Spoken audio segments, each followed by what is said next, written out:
কি আজব তাই না, মানুষ হয়ে মানুষকে চিনতে পারি না আমরা। তবে এটা সবার ক্ষেত্রেই হয়, পৃথিবীতে এমন কোনো মানুষ নেই যে সবার চোখে সে ভালো। ভালো মন্দ নিয়েই তো খারাপ, তাই না? যতই তুমি ভালো হও না কেন, সে 10 জনের জায়গায় তোমাকে 9 জন ভালোবাসবে, সে একজনের চোখে তুমি খারাপ হবেই। তো সবাইকে শুভ সকাল জানিয়ে আবারও একটি নতুন ব্লগ শুরু করলাম। আর আজকে সকালবেলা রোদ্দু দেখে মনে হয়েছিল সারাদিনে কত রোদ্দু পড়বে, কিন্তু এখন যে আমি ভয়েসটা দিচ্ছি বৃষ্টি পড়ছে। মানে বেলা হওয়ার সাথে সাথে আকাশটা মেঘ করেছিল আর এখন তো বৃষ্টিই পড়ছে। তো সকালে ঘুম থেকে উঠে ঘর দুয়ার ঝাড়াঝাড়ি করে নিয়ে এখন বাসনগুলো মাজতে বসেছি। বাসনগুলো মাঝামাঝি করে নিয়ে জামা কাপড় দিব রোজকার ডেইলি, এটাই হয়। তবে এসব কাজ আমার করতে খুব ভালো লাগে, আমি ভালোবাসি করতে। আমার কাজকর্ম করা নিয়ে কোনো অলসতা নেই, কিন্তু কি বলতো, বাবার বাড়ি গেলে একটু অলসতা হয়ে যায়। মানে এটা আমার মানে যেটা সত্যি সেটাই বলি।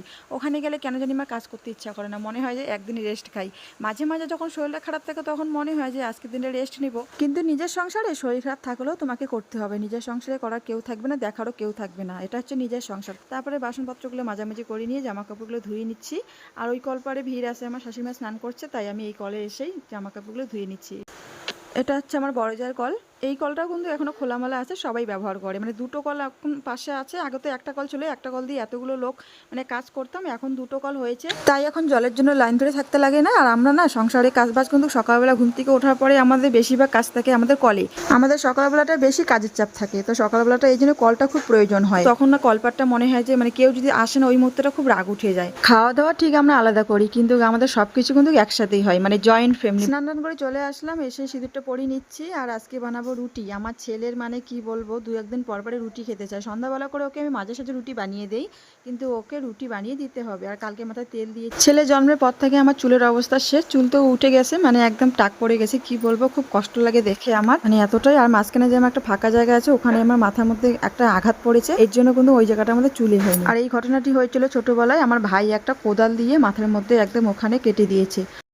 দেখো সকালবেলা বাজার করতে মানে রেডি হয়েছে, এখন আমি ওকে সবজি কাটতে বললাম। আমি বললাম আলু দুটো কেটে দাও, দুটো রুটি বানাই, খেয়েই যাও। আর ছেলে দেখো পিছনে কি করছে। পরে বাজারে গেলে আস্তে আস্তে খিদা পেয়ে যাবে, তো আমি খেয়েই যাও তুমি। তো বলতেছে যাই, দেরি হয়ে গেছে, আমাকে খেয়ে একেবারে যাও, খালি আলু দুটো ছুলে দাও। আর এদিকে আমি তখন রুটিটা বানাই নিব। দেখো রুটি হয় না, কড়াইয়ের মধ্যে রুটি বেঁকে যায়। দেখো এটা কিনে নিয়ে এসেছে, তো আজকে প্রথম করছি। আর শখ কত নিজে বসে এখন রুটি বানাতে। তুই চিন্তা করে দেখো, প্রত্যেকবারই এমন হয়, যেদিনকে রুটি বানাবো রুটি নষ্ট করে দেয়, নাহলে পোড়া লাগবে, নাহলে রুটি বেঁকে যাবে। আজকেও যেমন রুটিটা আমার বেলা হয় নেই, তাতেও দেখো কড়াইতে দিয়ে দিয়েছে। মানে কি বলি, ও নাকি একদম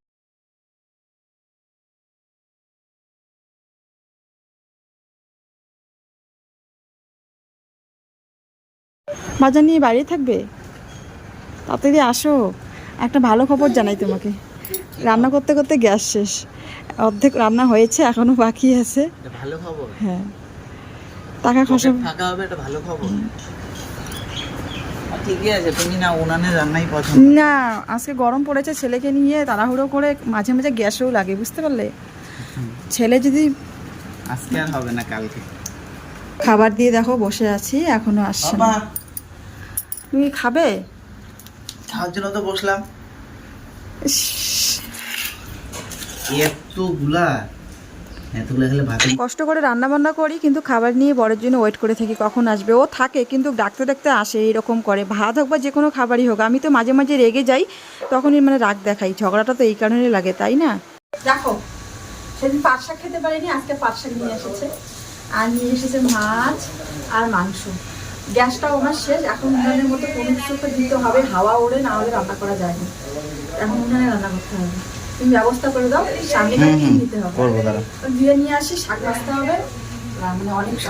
আর এখন তো গ্যাস ফুরিয়ে গেছে, মানে আমি রুটিটা করেছি, তারপরে সবজিটা করতে গিয়ে দেখি গ্যাস শেষ। আমি এ ঘরে এসেছি, ও ঘরে গিয়ে দেখি গ্যাস শেষ। তো এখন রান্নার জন্য তো উনানটা আমার ব্যবহার করতে হবে, তো তাই উনানটা জ্বালাচ্ছি। অনেক চেষ্টা করছি, উনান জ্বলছে না। আজকে হাওয়া উঠেছে, হাওয়ার কারণে আরও বেশি নিভে যাচ্ছে। গ্যাস থাকলেও আমি উনানে রান্না করি, তখন হয়তো যখন মন চায় না, মানে উনানটা জ্বালাতে কষ্ট হয়, তখন আমি গ্যাসের মধ্যে দিয়ে দিই। কিন্তু এখন তো কোনো উপায় থাকবে না, গ্যাস আমার নেই। তো তাই আমি বরকে বললাম তুমি একটা কোনো কিছু বানিয়ে দাও যাতে হাওয়া লাগে না। তো দেখো বাগানে গিয়েছে, একটা টিন দিয়ে একটা ঘেরাও বানাচ্ছে। দেখো, আর তার পাশে ছেলে বসে আছে, সুন্দর করে আবার দিয়েছে। আর এটা দেওয়ার পর কিন্তু মানে হাওয়া মানে নিভে যায় না, উনানটা সুন্দর করে জ্বলে। তো মানে কি বলবো, তাই রান্নাতে আজকে দেরি হয়েছে। ওটা বানাচ্ছিল আর উনানটা বারবার নিভে যাচ্ছে, চেষ্টা করলো, জ্বলতেছে। দেখো এইগুলো কাজ করতে গেলে একটা ছেলে মানুষের দরকার। আমার বর দেখো এখানে এত হাওয়া আসে, খোলামেলা ঘর, ওর দেখো একটা মানে টিন দিয়ে একটা ঘেরাও বানিয়ে দিল যাতে হাওয়াটা মুখে না লাগে। এরপর হাওয়া তো আসবেই, এরপরে দেখো মানে এখন নিভবে না, নিভে যাবে না, উনানটা ভালো জ্বলবে। দেখো কি সুন্দর জ্বলছে। আবার একটা সমস্যা, এখানে আবার রোদ্দু পড়ে গিয়েছে, জ্বালা হচ্ছে মানে দুপুর 1:30টার পর এখানে রোদ্দু আসে। ঠিক আছে, আমার মাছের ঝোলটা হয়ে গেছে, এখন শাক রান্না করবো, চিকেনটা রান্না করবো, জানি না করবো। ঝোল দেখো কমপ্লিট, কমপ্লিট, এখন শুধু রেখে দিতে হবে।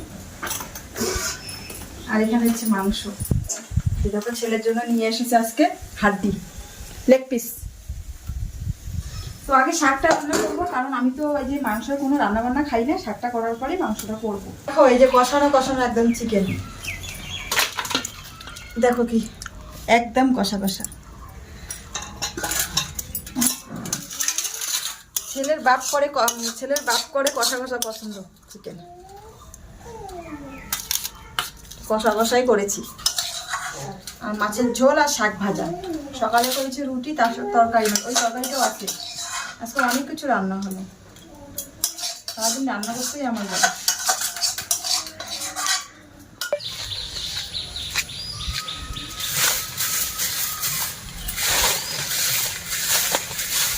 এটা হচ্ছে পরের দিন সকালবেলা উঠোন ঝাড়ছি, আর দেখো কত রোদ্দু উঠেছে। আর এই রোদ্দুর মধ্যে এই কাজগুলো করলে সত্যিই মানে এত যে ঘেমে যায়, শরীরটা ভিজে যায় নাইটি। মানে কাজ করতে তো খুব ভালো লাগে, এগুলো ঠান্ডার দিন করতে খুব মজা, কিন্তু গরমের দিন কষ্ট হয়।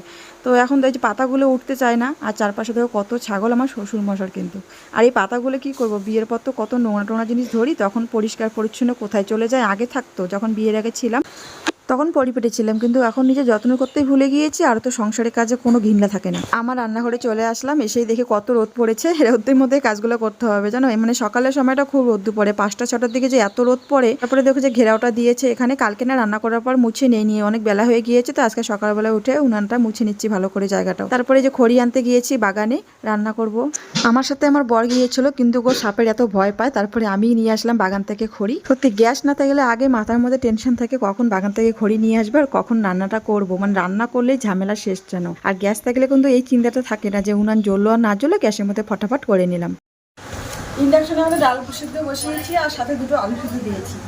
আর খড়ি মানে উনানটা জ্বালাতে একটু সময় লাগবে, তো ততক্ষণে ওই ডাল সিদ্ধ দিয়ে আলু সিদ্ধ দিয়ে ভাত ওকে দিয়ে দিয়ে রেডি হয়েছে, গাড়ি নিয়ে যাবে। চা বানিয়েছি, বললাম চা খাওয়া না তো খাবে না, তো আমি চালানো সকালবেলা চা বিস্কুট খেলাম। আর আমার ছেলে দেখো সকালবেলা উঠে আমাকে কত বড় একটা টিপ এনে দিয়েছে, কোথায় পেয়েছে আমি জানি না, আমাকে বলতেছে মা টিপটা পরো। ওই সেই কিন্তু টিপটা পরে আমি আছি। সারাদিনে তো অনেক রকমই দুষ্টামি করে, সেগুলো ধরলো তো নেই, বাচ্চারা দুষ্টামি করে, কিন্তু আমার ছেলে সকালবেলা ব্রাশ একদমই করতে চায় না। বাবা ব্রাশটা করে নাও, না হলে কিন্তু সবাই খারাপ বলবে তোমাকে। এখনই করো শোনা, সকালে। আচ্ছা আমার মিষ্টি বাবা, তাড়াতাড়ি ব্রাশ করে নাও। হ্যাঁ ওর বাবা গেলে ও তো যাবেই, ও একটু বাবাকে এগিয়ে দিয়ে আসবে। প্রত্যেকদিনই এমন করে গাড়ি নিয়ে গেলে একটু বাবার সাথে গাড়িতে ওঠে, একটু এগিয়ে দিয়ে আসে। আরও চলে গেলে একটু ভিডিও করা খুব কষ্ট হয়ে যায়, আর যাই মেয়েগুলোকে ডাক, আরও একটু চলে গেলে ভিডিও করা খুব কষ্ট হয়ে যায়। তো আমি যায়ের মেয়েগুলোকে ডাকছি, আমার একটা ভাস্তিকে দেখেছি, সেই কিন্তু ভিডিও ঘন্টটা কেটে রেখেছি, ডাল সিদ্ধ করেছি, এখানে আলু ভেজে বসিয়েছি। আর আমাকে ভিডিওটা করে দিচ্ছি আমার একটা ভাস্তি। কথা বলে বস থেকে মানে ওই দিনকে গাড়ি নিয়ে যায়, ওদেরকে ডাকি, ওরা ভিডিও করে দেয়।